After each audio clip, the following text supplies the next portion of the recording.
Alright, today we're going to talk about the Spanish arrival in New Mexico, how the Spanish are going to move north from New Spain, continue to creep their way up right along the edge of what's today Texas, and then settle right beside Texas and New Mexico, but not go into Texas itself. So the Spanish, as we've been mentioning, they have been settling in this area of northern New Spain where there's plentiful silver. So you'd have these civilian settlers, they would move up, claim some of these silver mines, bring Indian laborers up to work in the mines, maybe send out Spanish slavers to capture local chichimecas for use in the mines. Again, the Spanish passed those new laws saying Indian slavery is illegal, but in spite of these laws, you're still going to have some civilians and slavers on the frontier continue to enslave Indians. And in part, this is going to drive the frontier northward. As you get mines moving north, people will send out slavers north to capture Indians for use in these mines. Again, the Spanish authorities are all the way down here. Along the way, we're also going to have Presidio soldiers joining these civilian settlers. So Presidios will be set up as new mines are established to protect against attacks by Indians or to protect shipments as they make their way down to Veracruz. And also we're going to get in mid-1500s more and more missionaries heading north to settle missions among Indians. Again, the idea is that after the new laws are passed, we're taking this kinder, gentler approach with the Indians of the Americas and hoping to win them over, convert them to Catholicism, and after maybe a decade, well, that's a hope, but in reality it's going to take longer than that, you would turn a hostile Indian into a tax-paying citizen, somebody who speaks Spanish, grows Spanish crops, and would support the crown. So all these different groups are moving northwards on this frontier. Well, what we're going to see in 1581 is this frontier moved northward through using all these different groups, and as a frontier moves northward, it will pass into Texas. Okay, as we're going to see, it's actually going to pass through Texas, but for a brief time, the frontier will extend into Texas. And the person that's going to be driving this is a Spanish priest named Fray Agustin Rodriguez. Rodriguez had read Cabeza de Vaca's stories of traveling through this area and hearing these stories about these people that live northward who live in these multi-storied homes, wear cotton clothing, and have a large population. Well, as we know, he's talking about the Pueblos, and the Spanish should know that he's talking about the Pueblos, but for whatever reason, Rodriguez, he'd read Cabeza de Vaca's accounts, he had not read Coronado's accounts, so all he had heard was these people that live in this area, multi-storied homes, and Father Rodriguez, being like many missionaries and many priests, wanted to convert these large populations to Christianity. So in 1581, he's going to enlist the help of some Spanish soldiers under a guy named Francisco Sanchez. Francisco Sanchez, the main defining feature that you need to know about him, he's a Spanish soldier, but they called him Chamuscado, which means burned one in Spanish. The reason they called him that is because he had this huge, bright red beard. And, maybe think of, if you watch Game of Thrones, think of the wildling guy that lives north of the wall. So Chamuscado was a Spanish soldier, and a couple of these Spanish soldiers were stationed here in Santa Barbara. As, again, some Spanish soldiers, as the frontier moves forward, they're stationed along with the frontier. So Father Rodriguez is going to ask these soldiers to accompany him and two other priests to go explore these large settlements that he read about in Cabeza de Vaca. Chamuscado will join Father Rodriguez, and we're going to see these soldiers and priests head out north to investigate this area up here in what we today know as New Mexico. Well, the priests and the soldiers are going to pass through La Junta de los Rios on their way up to New Mexico. It's going to be kind of interesting when they get to La Junta de los Rios. They're going to remark how, as we've talked about before, people live in these Pueblo homes. They have these fields that are overflowing with corn, beans, squash, And actually, when they encounter the people of La Junta de los Rios, they remark, hey, I remember seeing guys like you maybe a couple decades back. Some of the older Juntans are going to remark that, and they're going to say, we saw 3 white men and 1 black person passing through this region before. They're referring to Cabeza de Vaca, the 2 other Spaniards, and Esteban. Well, as the friars are passing through La Junta, they're actually going to consider staying here in La Junta and proselytizing to these groups. They estimate there's about 10,000 Juntans. They're going to pass through. They're going to start putting up crosses. And actually here in 1581, they are going to say the first Mass in what's today Texas. So they cross over to the Texas side. Part of La Junta's on the Mexico side, part is on Texas side. We have in documents that they actually cross to the Texas side, erect these crosses, and say Mass. So this is the first official Catholic Mass said here in Texas. So they're going to remark on how the Juntans are well built. They have this great diet, things like that. And they're even going to remark the fact that Cabeza de Vaca had taught the Juntans some basic tenets of Christianity, how to make the sign of the cross and things like that. So already before getting here, the friars, it seems like some of their work's already been done by Cabeza de Vaca. Well, the friars, they talk to the Juntans for a while, and they're going to decide, instead of staying here with 10,000 people, the Juntans are going to tell them there's even more people to the north. And so the friars, basically with this goal of converting as many people as possible, are going to decide these people are neat, they look receptive to Catholicism, but I can achieve more as a Christian if I move northward and go up to this New Mexico area where they say the really big towns are. So Father Rodriguez, Chamuscato, and these soldiers will make their way north. Another thing they remark on, they see buffalo as they're passing through La Junta de los Rios. So they make their way up. They're going to pass the area that's today El Paso. They're going to see these Indian groups. We'll briefly talk about these guys later, these Mansos and Sumas. Mansos and Sumas, they live in an area along the Rio Grande that's not as fertile as La Junta de los Rios, certainly not as fertile as up here in New Mexico. So they are sedentary agriculturalists, but they don't have the large populations of New Mexico or La Junta de los Rios, simply because the river's really shallow here, and you can't plant as extensively as you can in this area here, and certainly not up here. But the friars are going to remark, hey, maybe in the future we can proselytize to these groups as well. So they march northward, and they're going to reach Pueblo territory. At this point, the friars are going to stay behind.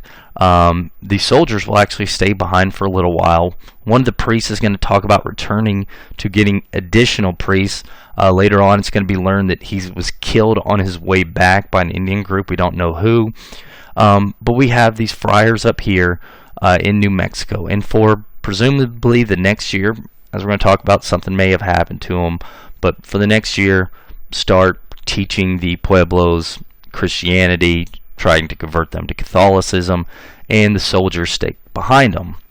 Well, by 1582, Chamuscato and his soldiers are going to start returning down to Santa Barbara.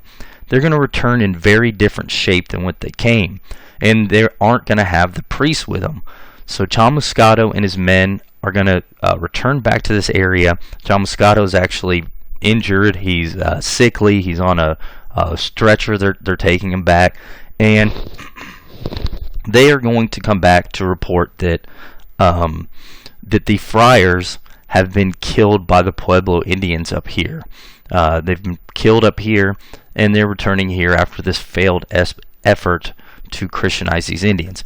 Actually, I take that back. They report that they've gone missing. They don't know what's happened to them, but they presume they're going to be killed up here in New Mexico, and the soldiers are going to come back to report what has happened.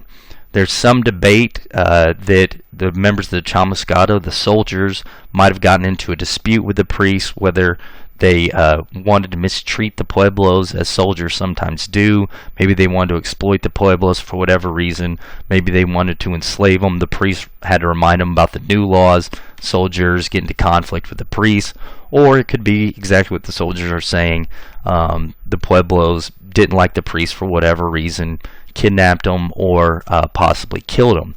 So Chamuscato and his group is going to return down here 1582 to report to Santa Barbara about these missing, presumably killed priests. And then again, that third priest that was killed after returning earlier. So 1582, this sort of fear is going to start bubbling up here in Santa Barbara. What do we do about these priests? Should we rescue them? Well, it's at this point the officials down here in Mexico City, which is the capital of New Spain, are going to ask anybody in this area, any civilians, anybody with money, expendable capital, firearms, who can put together a rescue expedition, do so to rescue these priests. Hopefully they're not killed. Well, the person who's going to answer this call is a guy named Antonio Espejo. Espejo meaning mirror, if I remember my Spanish correctly.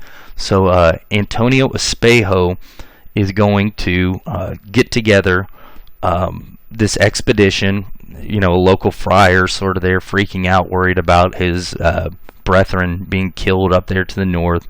So Espejo is going to get together a variety of people. So imagine this being some silver miners that moved north, a handful of soldiers. And it's actually kind of interesting because Espejo himself is sort of representative of the type of person you would see on the frontier.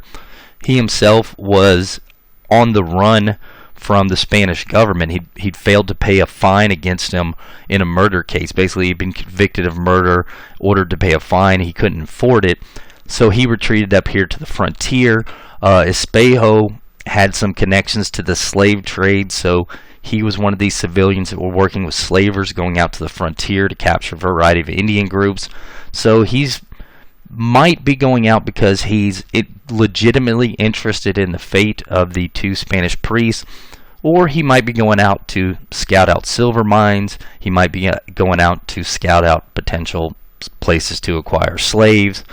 We don't know for sure, but Espejo will set out end of 1582, beginning of 1583. He's going to reach La Junta de los Rios on his way up to New Mexico. Well, in the year and a half since the friars had initially passed through this area, things have changed. So the Indians had greeted Father Rodriguez and the Chamuscato expedition. They'd been pretty happy with the Spaniards. The only interaction they'd had was with Cabeza de Vaca. Well, by the time that Espejo reaches La Junta de los Rios, things have changed. The people run away from the Spaniards. They hide on their rooftops. There's one instance where the Spanish leave their horses. The Indians kill their horses. What we think might have happened is that in this year that has passed, this is when this slave frontier has made its way northward, and slavers have started to raid La Junta de los Rios for slaves. So that's what we think's happened in this area. So slavery's reached this area. Fortunately for La Junta de los Rios and New Mexico, disease has not yet reached the area, but now, beginning 1582, we have slavers hitting La Junta de los Rios. Again, far from the frontier. Spanish officials don't really have much say about the new laws all the way up here. So like distant in Mexico City, you don't have much say. Well, Espejo will eventually calm the Juntans down. He's going to start asking, do they know anything about these priests? Eventually, he's going to make his way up to New Mexico. He will learn definitively that the priests have been killed. Now, Espejo's not going to immediately return to the frontier. He's basically going to start investigating, looking for silver mines. He's going to travel here to Trans-Pecos, Texas. He notes that, as if you've been to this region before, there's not a whole heck of a lot out here except for some mountains. He actually passes through the area that's today just north of the Big Bend. He sees this rock that he says looks like an elephant. If you ever been out to the area around Marfa, where the Marfa lights, the direction they're coming from, there's a rock that we think he's referring to that people call Elephant Rock. He remarks in this nearby area there's a vein of silver. We think that's at Shafter, Texas. But probably the biggest thing he's going to notice is that, hey, even though the friars are dead, there is a lot of people up here, He hadn't read Coronado's account either, so this is news to a lot of people on the frontier. They just read Cabeza de Vaca's rumors, and for whatever reason they hadn't read Coronado's account. So when he comes back and he says, hey, I saw a little bit of silver to the north, and I saw large populations of Indians, this is going to start piquing people's attention. And as a matter of fact, Espejo is going to set off this new round of expeditions to the north. And in particular, one expedition is going to be led by a guy named Juan de Oñate. So 1580s, Espejo returns and says, all right, there is these large settlements to the north, there's silver to the north, and this is going to get this guy Juan de Oñate interested in pursuing and seeing what these pueblos are all about. Now, Oñate actually does read Coronado's account. He reads that Coronado had gone among the pueblos. He reads they don't have a central king. He reads that Coronado had heard about this place Quivira, and basically Oñate thinks a couple different things here. He thinks that I can go north, I might be able to find this Quivira. He looks and he basically realizes that I'm going to be very far off. This New Mexico area is very distant from the crown. So these new laws, they're not going to be able to enforce them up there. If I go up there, then I can potentially use these pueblos as virtual slaves. And he's reading Espejo's accounts of silver mines. Maybe I can use these pueblos to extract silver from these mines. So a lot of people, for this reason, call Oñate the last conquistador. Basically, he is going to go north, conquer the pueblos in the name of Spain, either find an Indian kingdom or use the pueblos in these silver mines and extract silver from them. So that's one way people refer to Oñate. Another way people refer to Oñate is as the last missionary. So Oñate realizes that if he goes north and he tells the king and queen of Spain that he's going north for the purpose of enslaving pueblos, that they'll basically say, we're not going to give you permission to do that. Anything you extract, we're going to take from you because you are violating the new laws. You can't treat Indians like that.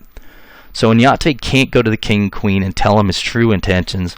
So what he's going to do in the early 1590s is he will go to the king and queen and say, I've got an idea. I would like to establish missionaries among these Indians to the north. So we know missionaries are going to need some support. So what we'll do is I'm going to put together an expedition. Some's going to be missionaries. I'm going to be there. We're going to have soldiers to support the missionaries. We'll set up presidios outside of the mission towns. And we'll also set up civilian settlements outside of these towns as well. Basically, the civilian settlements will grow food to support the missionaries during the early years until the Indians can, start supporting the missionaries. So we'll have civilian settlements, we'll have missionaries, we'll have soldiers up there. And again, if I'm successful, I'm going to move the frontier north, and we'll have all these pueblos peacefully converted by these missionaries into tax-paying Spaniards. King and queen hopped up on the new laws, think this is a great idea. So they're going to give the thumbs up to Oñate, put together your expedition, go north with our blessing. Again, Oñate, he's going to bring the missionaries, he's going to bring the civilian settlers. So he's selling himself as the last missionary, or the first missionary to this area.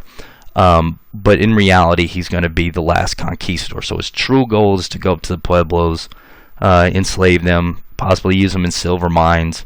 But in reality, that's his reality, but he's selling it to the king and queen as if his main goal is to bring missionaries. So Oñate will head north in 1598. He's going to pass through what's today El Paso, or El Paso del Norte, as they're going to call it. And the reason they call it this is because this is this pass to the north, or the pass to these Pueblo area. This is going to be a very convenient crossing place. Previous Spaniards had gone through La Junta, but Oñate is going to go through El Paso. And while he's going through El Paso, while he gets on the northern side of the river, so on what's today modern El Paso, the missionaries among them are going to give thanks for the opportunity to preach the word of God to these pueblos. and they're actually going to meet with some local Mansos and Sumas, and they're going to have a feast with them and thank God for everything that they're about to do, for King Queen for giving them permission to go north and the opportunity to convert these Indians. So some people argue that because this is 1598, this is 23 years before the Pilgrims were going to celebrate their Thanksgiving. So some people credit Oneonta with having the first Thanksgiving in what's today the United States. Again, it depends on what your definition of Thanksgiving is, but some people give Oneonta that credit. So Oneonta and these missionaries, they're going to move north, and as they get north, Oneonta will start passing each of these major Pueblo settlements. This is just a couple of them. There's some smaller Pueblo villages. We just put a couple on this map. But as he passes through each of these, he will basically he's going to bring all his soldiers, these missionaries, to these various mountains. As he reaches each of these pueblos, he will tell them, "You're now a part of the Spanish Empire. Accept this missionary. I want you to build him a church, and I want you to begin this conversion process to Christianity." Now, some of these pueblos are familiar with the Spanish from Coronado. Coronado had passed through here some 60 years before, and the pueblos see these guys, and what a lot of them are thinking is, hey, these guys were only around for a year or so way back then. They're probably just coming around. We might have to give them food for a little while, might have to give them, something temporarily, but just like the last group, they're going to take off. So when Oneonta shows up in each of these villages, they're going to accept the missionary. And Oneonta, by the way, will say to these Indians, each of these pueblos, give us some food as a tax for being a part of the Spanish Empire, and maybe even provide us with some Indian laborers to help our civilian settlements get off the ground. So, and by the way, the main civilian settlement that Oneonta is going to build is this Santa Fe. So this Santa Fe over here. So these pueblos will each accept these missionaries and start paying taxes to these Spaniards in the form of food and laborers initially, because they think they're gone. Well, not all of them, because one pueblo, this Acoma Pueblo, right around this area, it's a Pueblo village of about 5,000. Pueblo City might be more accurate. Still around today, by the way. Thing that's going to make Acoma Pueblo unique is that it's on top of a mesa, which is this large table, like outcropping. 5,000 Pueblos live on top of it. Up here, they store their corn, from years before. They've got a large storehouse of food up here. And so when Oneonta, he sends his nephew with these missionaries, they're going to go to the people of Acoma and say, all right, build this priesthood church, start converting your way of life. By the way, give us a bunch of your food as a tax to the Spanish. The Acomas are going to refuse to do that. They're going to say, nope, we're not doing anything, and they will attack and kill Oneonta's nephew, as well as the couple dozen soldiers, many of the couple dozen soldiers that go along with Oneonta's nephew, as well as the priest. A handful of the soldiers are going to retreat back to Oneonta, and they're going to inform him that these Acoma people have attacked and killed us. Oneonta is going to look at this as an opportunity. Sure, his nephew's dead, but I've got an idea here. And by the way, one of the reasons the Acomas felt comfortable doing this is because they have this highly defensible area. The only way you can get up to the top of this is through these stairs carved into the wall, through these ladders, and so it makes assaulting this pueblo very difficult. Well, Oneonta is going to say, all right, I've got an opportunity here. I'm going to use this Acoma Pueblo as an example. Again, the Pueblos do not have a single king. You can't go to all these Pueblo villages, go to a capital city, because there is no capital city, take their king like you did the Aztecs, and tell them, hey, tell the other Pueblos to listen to me, because they each have their own king, they each have their own ruler. They are sometimes allies with one another, but sometimes at war with one another. They're not a united people politically. Again, similar art, similar architecture, similar language, but they do not follow the same king. So this is kind of a problem if you want to rule the Pueblos. Well, Oneonta sees Acoma as his answer to that. So what he's going to do shortly after learning about his nephew's death is he's going to come here with all of his soldiers and begin this assault on the Acoma Pueblo. So I want you to imagine Oneonta and all his horses coming up to the side of the Pueblo and then basically demanding the Pueblo surrender.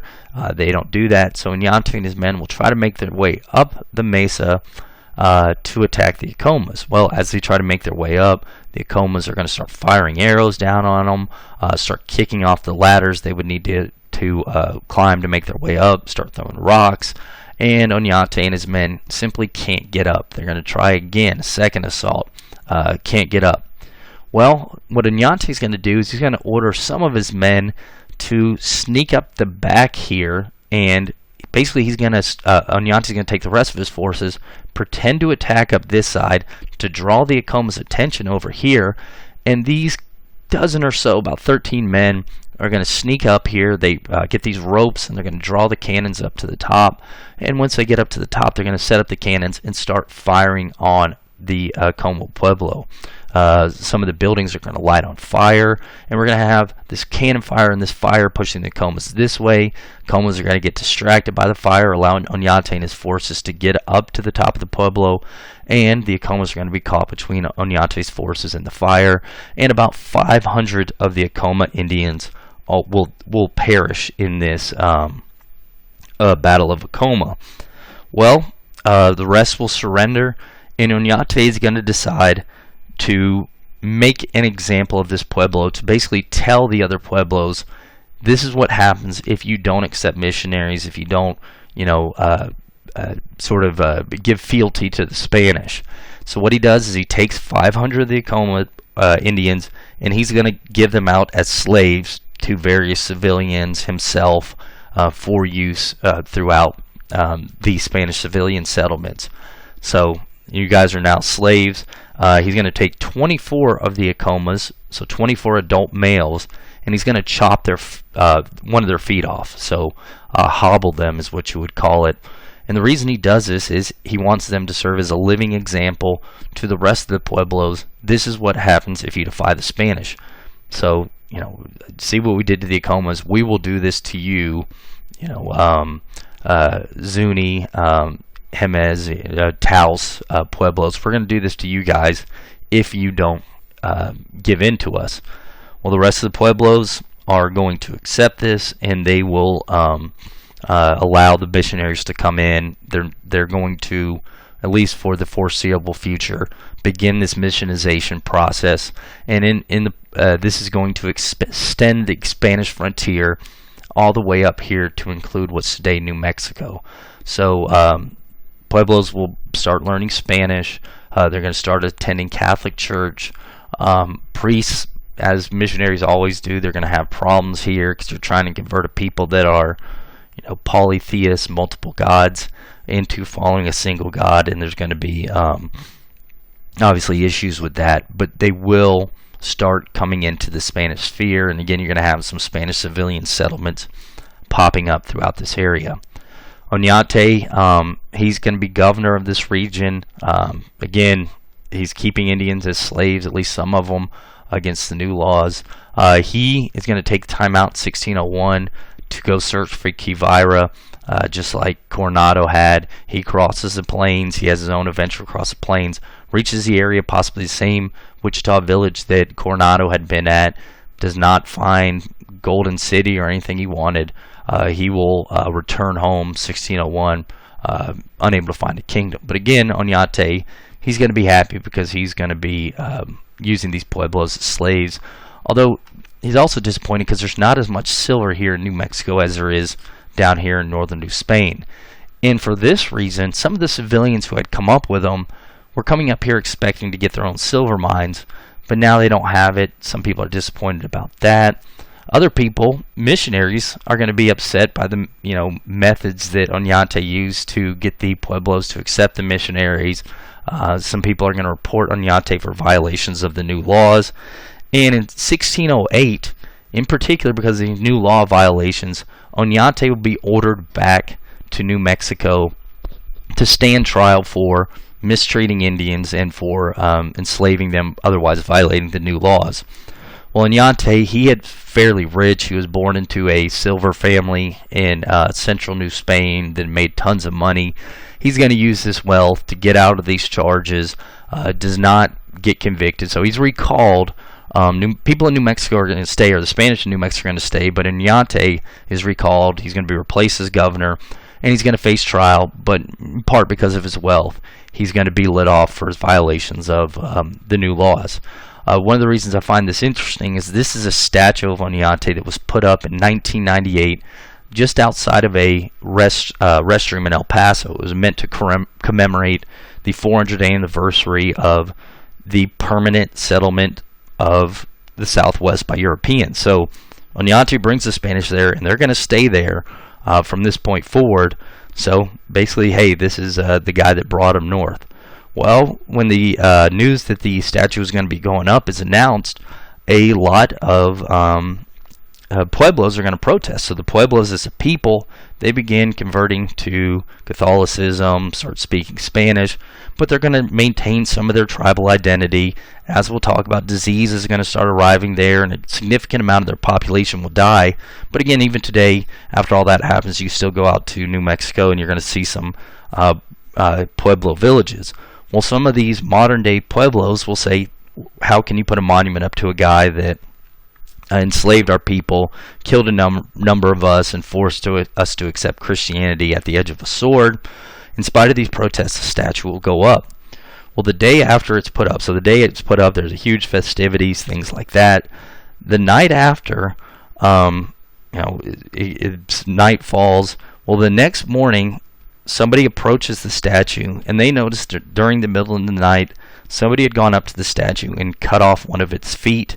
And whoever first came upon it after that first night is going to see that where there was the foot, there's now a note that says, "Fair is fair." So somebody takes off with Oneonta's foot, and if you ever see the statue, you'll notice that there's weld marks where his foot used to be. So again, probably modern Pueblos chopping his foot off as revenge for what Oneonta did to his ancestors 400 years before. Alright, so again, the Spanish are now here, and we now have the frontier all the way up here.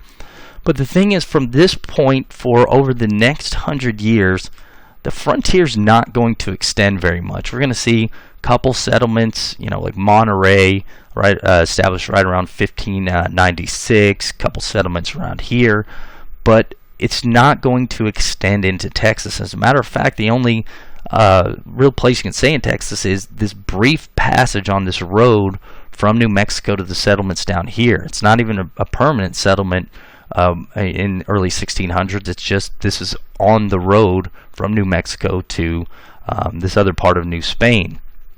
So the frontier expansion almost stops with New Mexico. Now, why is this? Well, a couple different reasons. One thing is that you're going to see that the Spanish are going to face a lot of problems back home in Spain and throughout the Americas. By this point, the Spanish Empire is extended all the way down to the tip of South America. Now it's all the way up here to New Mexico. The Spanish have settled in the Philippines, have colonized over there. And this is going to create a lot of problems, okay?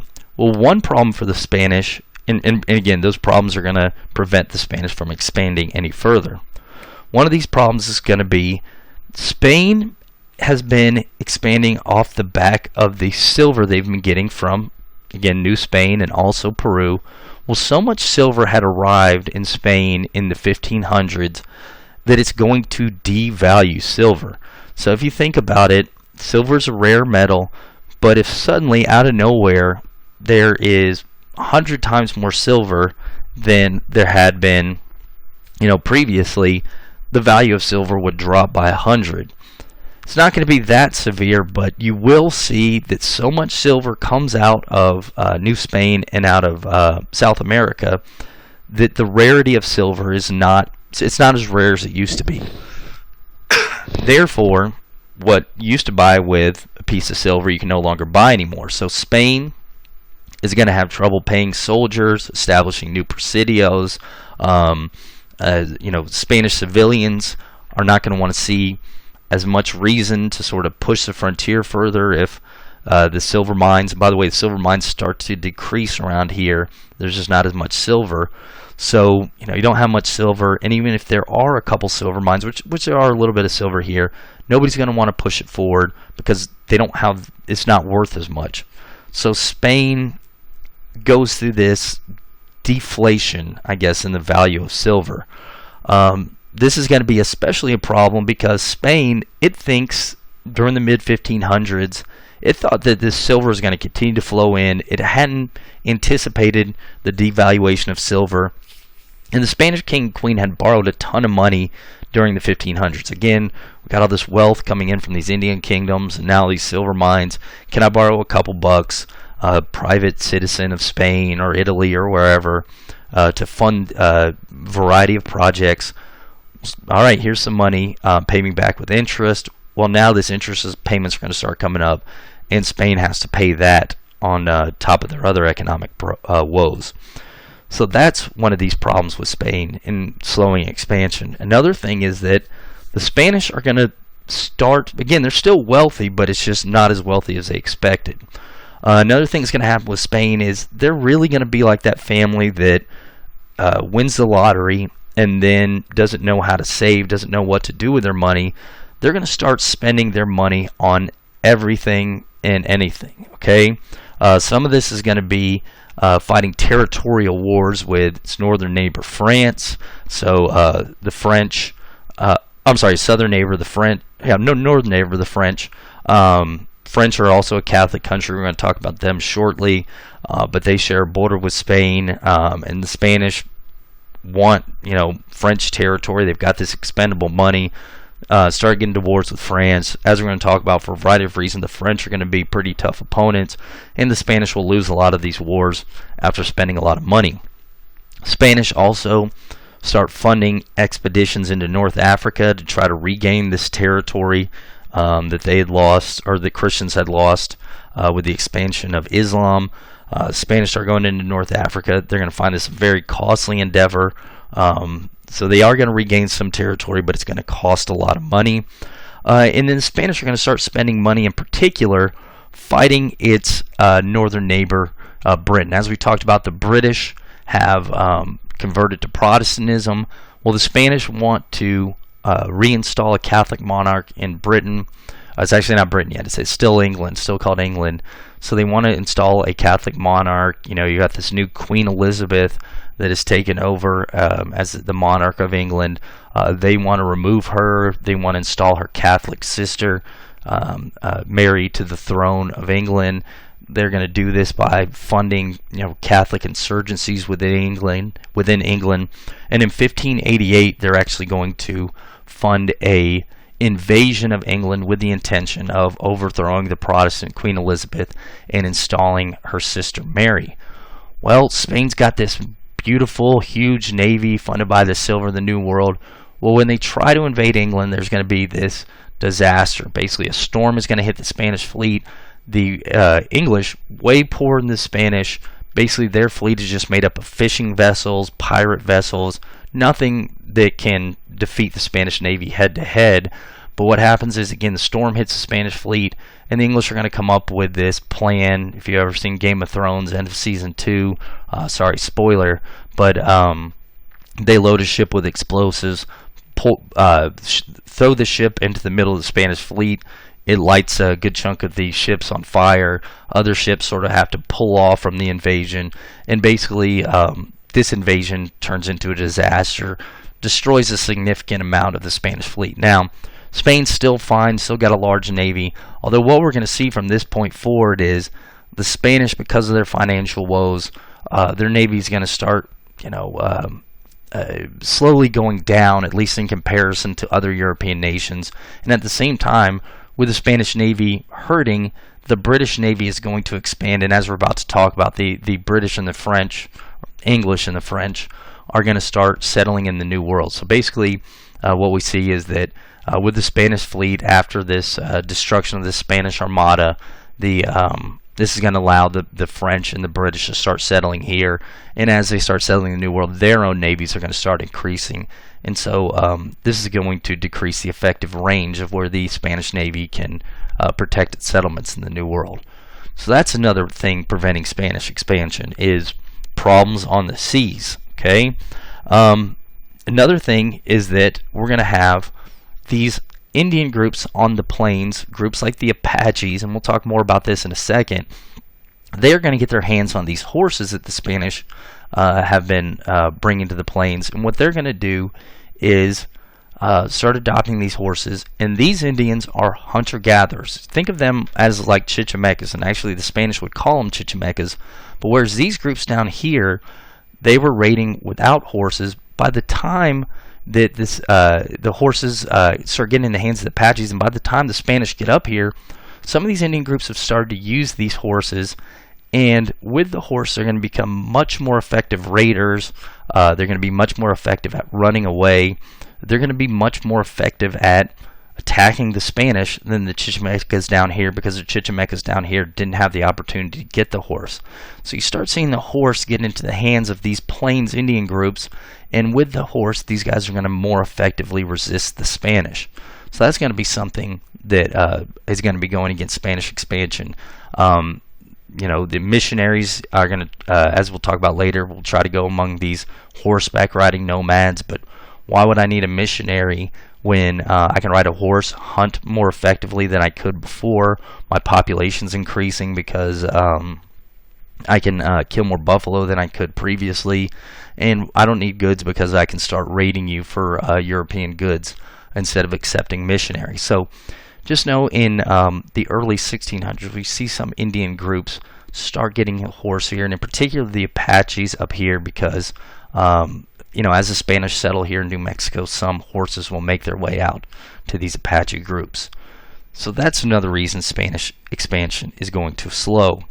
So for all these reasons, essentially this area will be ignored by the Spanish in the early 1600s. And you don't see, again, any expeditions, possibly a couple hunters, maybe a handful of traders or something will make their way into Texas. But for the most part, early 1600s, you don't see any expansion of the frontier. And you're not going to see any major expeditions into Texas until 1629, when a group of Humanos, so the Humanos are these traders that trade at La Junta de los Rios, possibly live at La Junta de los Rios, and they make their way to East Texas, where they trade with the Caddos, and they've been conducting this trade for a long time. Well, a group of these Humanos is going to come to the Spanish, start meeting with some of these missionaries among the pueblos, and they're going to have an interesting story. According to this Humano group, they're going to tell these Spanish missionaries in New Mexico, we saw a white-skinned woman in blue appear among us and start teaching us Christianity. So the Humanos will say, this woman showed up, she settled among one of our settlements. The Humanos, again, we don't know if they make their home at La Junta de los Rios. We know that they set up temporary settlements outside of La Junta when they're trading. But they say in one of their settlements, this woman in blue shows up. She's going to start speaking to the various Indians. She's going to start converting them to Christianity, and she's going to teach them basic tenets of Catholicism. So the Spanish will listen to the Humano's story, and they're going to be confused mainly, but they're going to write their story down, and they're not sure whether or not they want to investigate just yet until a Spanish priest learns that a nun in Spain had been experiencing trances where she visits among the Indians of what we today know as West Texas and New Mexico. So the woman is named Maria Jesus de Agreda. So Maria de Agreda was a Spanish nun. She lived in a convent, celibate, all the things you know with nuns, study the Bible, things like that. Well, Maria de Agreda is going to claim at the same time the Humanos show up to the priests in New Mexico, she's going to claim that she has been basically passing out, going into these trances where her body flies across the world and lands among these Indians of, again, West Texas, New Mexico. She's going to describe speaking with them, teaching them Christianity. She's going to, talk about how they communicate with their hands. A lot of these Indians have this hand signal language where they can communicate with one another, visually, even if they can't communicate with one another audibly because of a different language. So Maria de Agreda is going to say that she spoke with these Humanos. Well, one New Mexico missionary, he is going to hear about Maria de Agreda. He's going to hear the Humanos story, and he is going to be astonished. So basically, some missionaries, they're going to, after hearing the Humanos story, they go down here, they visit a Humano village, they hear all these different Humanos, meet with them, and they hear the same story from them that they'd heard, that this woman in blue had came to visit them, teaching Christianity, things like that. And so these guys, missionaries up here, they tell this. At the same time, Alonso de Benavides learns of Maria de Agreda.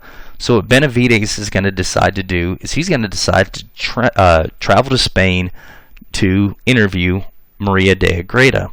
When he gets there, he's going to ask her about the Humanos. She's going to describe them perfectly, describe their, mannerisms, their, how they basically treat people, things like that. And she's going to describe these people, that the priests that had gone out to speak with the Humanos. She describes them pretty much to a T. And she's also going to describe the facial features of particular Humanos. She, for example, describes one Indian without an eye as being one of the leaders of the Humanos, and things like that.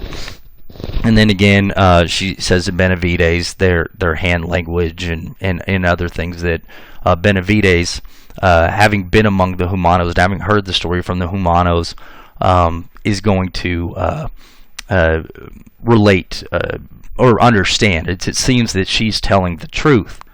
So he will write down that she, in fact, has been traveling to the New World, and he's going to believe that she had been among the Humanos. So we have a bunch of different stories here. So we have the Humanos saying there's this woman in blue, and we have this nun, and nuns, by the way, generally wear blue habits. Maria de Agreda generally had a blue habit that she would wear. She said she visited the Humanos, and somebody that had been among the Humanos and interviewed Maria de Agreda confirmed her story. By the way, the Spanish, they thought she might be a witch or something. They put her up to this Inquisition, but they determined, no, she's telling the truth here. So we're sitting here in the future looking back at Maria de Agreda's story and looking at the Humanos story, and we're, what do we make of this? Why would the Humanos come in? And by the way, the Humanos, they were asking for permanent missionaries to settle among them. The Spanish went among them. They're not going to end up settling full missions. They just don't have the funds for it at that time. But the Humanos are asking for missionaries. So why would they do this? Or why would Maria de Agreda say the story? I mean, there is the possibility that some supernatural event occurred and Maria de Agreda seriously did disappear from Spain and appear in the New World. That is a possibility, I guess. Probably didn't happen, though. So why would the Humanos go to the Spanish and make up this story? And where are they getting this story? Well, what we think is the Humanos around 1629 are starting to see these Apaches with horses, and the Apaches are going to be aggressive, and they might have started to expand into this Humano trading zone. So Apaches generally inhabiting this area start getting these horses. They become more efficient warriors with the horses, and they're going to start moving into this region. Well, the Humanos, they don't have the horse yet, or at least not to the extent the Apaches do, and they can no longer get out here to East Texas to trade. And by the way, East Texas, a lot of people are dying out here at this time because continued waves of disease that have been pushing through, so they probably don't have trading partners for that reason. And so maybe they're thinking, preventing the Apaches from attacking us, maybe getting some goods we need, we'll get these missionaries to come in and protect us.